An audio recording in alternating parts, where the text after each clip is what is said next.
Ever feel like you're just totally up against it?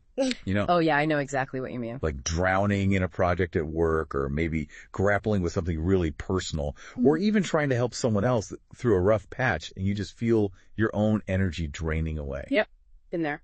Well, today we're going to dive deep into how to keep that little spark of hope alive, even when things feel pretty overwhelming. Right, and it's not just about like some vague idea of being positive either. It's definitely not. What we're looking at today comes straight from the experiences of a real educator, Lanre Oguntoye. Yeah, a seasoned teacher. He spent years in the classroom at Greensprings School and recently reflected on all of it during their 40th anniversary celebration. So a moment for looking back, connecting with colleagues, and sharing stories of how their students grew, and honestly, all the hurdles they jumped over together. Exactly. So for you listening in today, think of this deep dive as like extracting the pure, usable wisdom from all those years of experience. Yeah. And even though Lanre's world is teaching the strategies he's come up with for staying hopeful when things are tough, are honestly incredibly useful for anyone. Right. It's about building that inner resilience and holding on to a positive outlook no matter what life throws at you.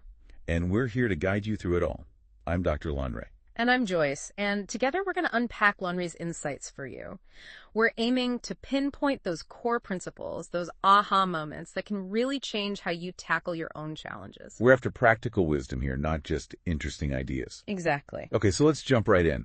One of the first things that really hit me in Lanre's writing was his honesty about challenges. Oh, yeah, totally. He's not trying to pretend everything's sunshine and roses. Right. He points out that even the most successful teachers, the ones who seem to have it all figured out, they've had their fair share of setbacks, doubts, even real pain along the way. That's so important to acknowledge, right? Yeah. It's so easy to fall into that trap of comparing our struggles to like other people's highlight reels. Oh, yeah, totally. Like they only show the good stuff. Absolutely. But Oguntoye's perspective reminds us that facing difficulties isn't some weird exception. It's just part of the process. Right. And I think he said it really well. He said the journey isn't always smooth. And that honesty just feels so validating for anyone who's going through something hard. It really does. It's like, okay, it's not just me. Yeah. Struggle is a human thing, not a personal failing. Exactly. And he actually takes it a step further. Does he? Yeah, he suggests that those tough moments, those struggles, actually make the sweetness of success even sweeter. Oh, wow. I like that. That idea of not seeing difficulties as like dead ends, but as a vital part of the journey. Yeah. That's a powerful shift in perspective. It really is. It's like the contrast just makes the victory even brighter. Totally makes sense. So once you accept that bumps in the road are inevitable, Oguntoye gives us some specific strategies he uses to keep his spirits up. And the first one is really interesting. It's celebrating small victories. Yeah. And this isn't some vague feel-good thing either. Yeah. It's a conscious effort to spot and appreciate those tiny positive moments that can get lost when you're facing a big obstacle. Right. He gives some great examples from teaching, like that moment when a student finally grasps a difficult concept, or even just seeing an act of kindness between students. It's about actively choosing to focus on those positive things. Exactly. Training your brain to spot them. Think about your own life for a second. Yeah. Are there small wins in your day or in your work that you might be missing? Those little steps forward that we don't always give enough credit. Yeah. They might seem small, but they all add up. They really do. It's like that saying, progress isn't always a giant leap. It's a bunch of tiny steps. Absolutely. It's shifting your focus from just the end goal to also noticing those small wins along the way. Exactly. His second strategy is all about connection, sharing ideas and learning from colleagues. Oh, that's so important, isn't it? It reminds us that we don't have to face challenges all alone. Oguntoye talks about how simply talking to other teachers about their struggles helped him realize he wasn't alone. Right. It's so easy to feel overwhelmed or like you're not good enough. Yeah, like you're the only one struggling. But just sharing those feelings can be so powerful. It's like, oh, thank goodness it's not just me. Exactly. And he shares a really insightful story about this. Oh, tell me about it. He was having a tough time teaching a specific chemistry concept to his students. Chemistry can be tough. It can be. And a colleague suggested a simple but super effective strategy, teaching directly to the learning outcomes. Oh, interesting. And you know what? Implementing that advice completely transformed his classroom. Wow, really? Not only did his students understand the material better, but his own confidence as a teacher shot way up. That's amazing. It's a perfect example of how a fresh perspective from someone else can unlock solutions and even spark new ideas. Absolutely. It's like someone else's area of expertise might be exactly what you need to get over your current hurdle. Think about it, you. If you're wrestling with a problem right now, chances are someone in your network, a colleague, a friend, a mentor, has either been through something similar or has the knowledge to help you find a way forward. Yeah. Don't underestimate the power of just reaching out and talking about what you're going through. It can make a world of difference. Now, his third strategy is all about focusing on the long-term impact. Yeah. Oguntoye often reminds himself that teaching is a marathon, not a sprint. He's in it for the long haul. The real impact of his work might not be obvious right away. Right. But it unfolds over time, shaping students' lives in ways he might not even see directly. And he shares a really moving story to illustrate this. Oh, I love a good story. He had a student named Ajibola who unfortunately passed away. Oh, I'm so sorry. But during his classes, she always seemed kind of indifferent, you know, Oh, okay. not really engaged. Years later, he got a message from her, Really? all the way from the U.S., thanking him for the positive influence he had on her life. Wow. He even admitted that he had no idea she'd even noticed his efforts back then. That's incredible. Those kinds of stories are so powerful. They really are. They remind us that we often have a bigger impact on others than we realize. Absolutely.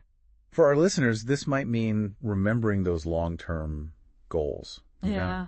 Even if you're not seeing results immediately, your hard work is probably building towards something significant down the road. Right. It's all about trusting the process. And remembering the bigger picture when the day-to-day stuff gets you down. Exactly. And it's often those unexpected moments of recognition, those glimpses of the long-term impact that give us hope and keep us going. Absolutely. Okay, so his fourth strategy is something we hear a lot about, and for good reason, self-care. Yeah, this one's crucial.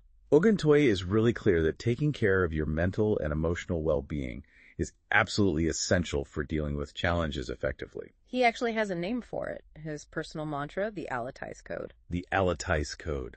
He says it simply means you are the one with the power to regulate your stressors. I love that. So empowering. Isn't it?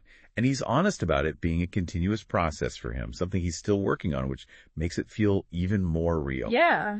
He even shares some examples of things he does to recharge and stay balanced. Things like meditation, taking time to daydream, listening to inspiring talks or music, and writing poetry. It's a good reminder that self-care is different for everyone. It really is. And you know, he's right when he says that a well-rested and balanced teacher is better equipped to face challenges positively. Absolutely. And honestly, that applies to everyone no matter what you do. Totally. When you're exhausted physically and mentally, it's way harder to stay hopeful. Yeah, you just don't have the energy. Prioritizing self-care isn't a luxury. It's essential for dealing with tough times and being resilient in the long run. It's about recognizing what you need and making a conscious effort to meet those needs. Exactly. All right, moving on to his fifth and final strategy, maintaining perspective. This is a big one. It's something he considers a key tool in his arsenal for dealing with challenges. And it's a very active approach. Right. He doesn't just let feelings of being overwhelmed wash over him.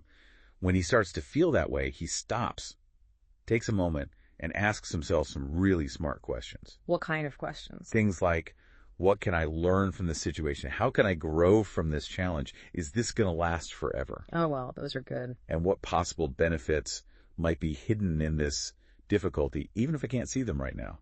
Those questions are so powerful because they force you to shift your mindset. Right, you go from just reacting to the negative feelings, to thinking about the situation more analytically and looking for a way forward. It's about actively seeking those lessons and opportunities for growth, even when things are hard. Exactly. Oh. And he also mentions that classic phrase, this too shall pass. Oh, yeah. It's a good reminder that even the toughest situations are temporary. They won't last forever. And remembering that can be really comforting and give you that inner strength to weather the storm. It really can. So let's recap those key strategies for our listeners. Great idea. Lanre Oguntoye's advice for staying hopeful in the face of challenges, whether you're a teacher or anyone else, is this. Celebrate those small victories.